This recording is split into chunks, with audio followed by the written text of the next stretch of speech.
ईमान नहीं कबूल करता तो अमीरुल मोमिनीन अलैहिस्सलाम का बुग़्ज़ रख के बंदा इबादत कैसे कर सकता है? मुंह पर मारी जाएंगी इबादत अगर अमीरुल मोमिनीन। ये किताब है अल-कतरा सैयद अहमद मुस्तफा, जिसकी जिल्द नंबर 2 है।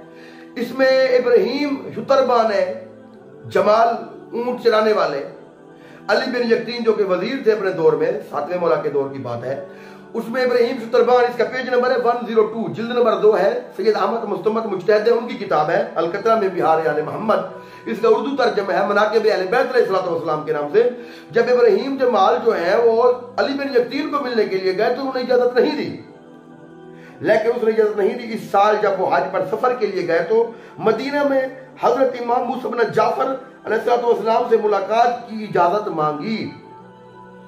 इब्राहिम ने मिलना चाहा अली बिन यकीन से, उसने इजाजत नहीं दी। और जब वो अली बिन यकीन इमाम के पास आए तो क्या लफ्ज़ है किताब के, इमाम ने भी मिलने की इजाजत नहीं दी।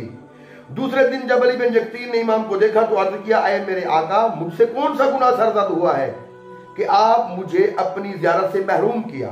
सरकार ने क्या फरमाया? सरकार फरमाते हैं, हुजब्तु का लिअन्नका हजब्त अखाका इब्राहीम अल जमाल। सरकार फरमाते हैं, अगर तूने इब्राहीम जमाल को इजाजत नहीं दी तो मैं तुझे कैसे इजाजत दूं?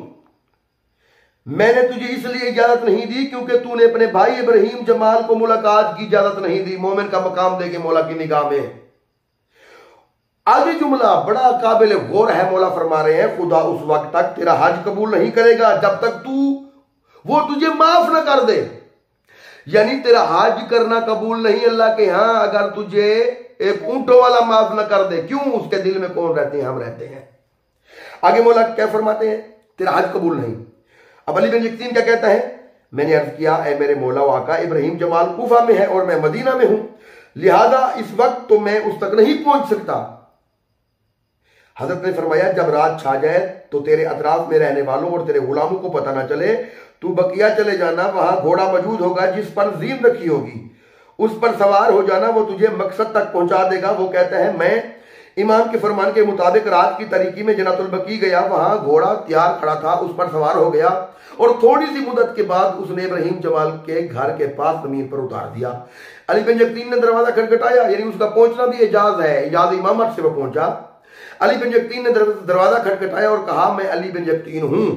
इब्राहीम ने घर के अंदर से आवाज दी, अली बिन यकीन मेरे घर के दरवाजे पर क्या कर रहा है? अली बिन यकीन ने कहा, फला काम मुझे इस जगह ले आया है, मुझे इजाजत दो, मैं अंदर आऊं। जब वो घर के अंदर आ गया तो उसने कहा, अरे इब्राहीम, मेरे मौला ने मुझे उस वक्त तक कबूल करने से इनकार कर दिया है जब तक तू मुझे माफ नहीं कर देता।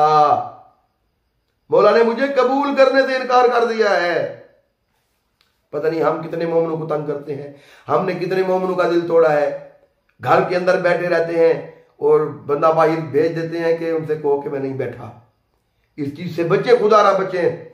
इब्राहीम ने कहा, खुदा तुझे बख्शे। अली बिन यकीन ने उसे कसम दी कि उसके चेहरे पर पांव रखे। उसने कहा, नहीं, इस तरह माफी नहीं होगी, तू मेरे चेहरे पर पांव रख। उसने कहा, मैं तो ऐसा नहीं करूंगा, मुझे इससे शर्म आती है। अली बिन यकीन ने कहा, फिर मैं नहीं जाऊंगा अगर तू मेरे मुंह पर पांव नहीं रखेगा। स्टैंप लगवाना चाहता था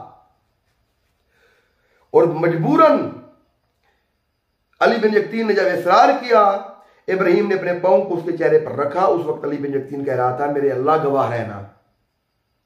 फिर उसके घर चला गया, फिर उसके घर से चला गया, घोड़े पर सवार होकर वापस लौट आया और उसी रात मदीना में हजरत मूसा बिन जाफर मोहम्मद के घर पहुंच गया। जब उसने अंदर दाखिल होने की इजाजत तलब की तो इमाम ने फौरन उसे इजाजत इनायत फरमा दी। और एक और मैंने किताब में पढ़ा है, गालिबन मदीनतुल आजिज में मैंने पढ़ा है कि वो निशान लेकर जब मौला के पास पहुंचा ना, इब्राहीम जमाल के कदमों का निशान उसके रुखसार पर मौजूद था, वो लेकर मौला की बारगाह में जब पहुंचा तो मौला खुश हुए। मौला ने कहा, तेरे अमल ने हमें खुश कर दिया है। ये है मोमिन का मकाम, ये है मोमिन की इज्जत। इमाम ज़मान अलैहिस्सलाम की खुशनुदी के लिए मोमिनों का दिल ना तोड़ा करें। वस्सलाम या अली।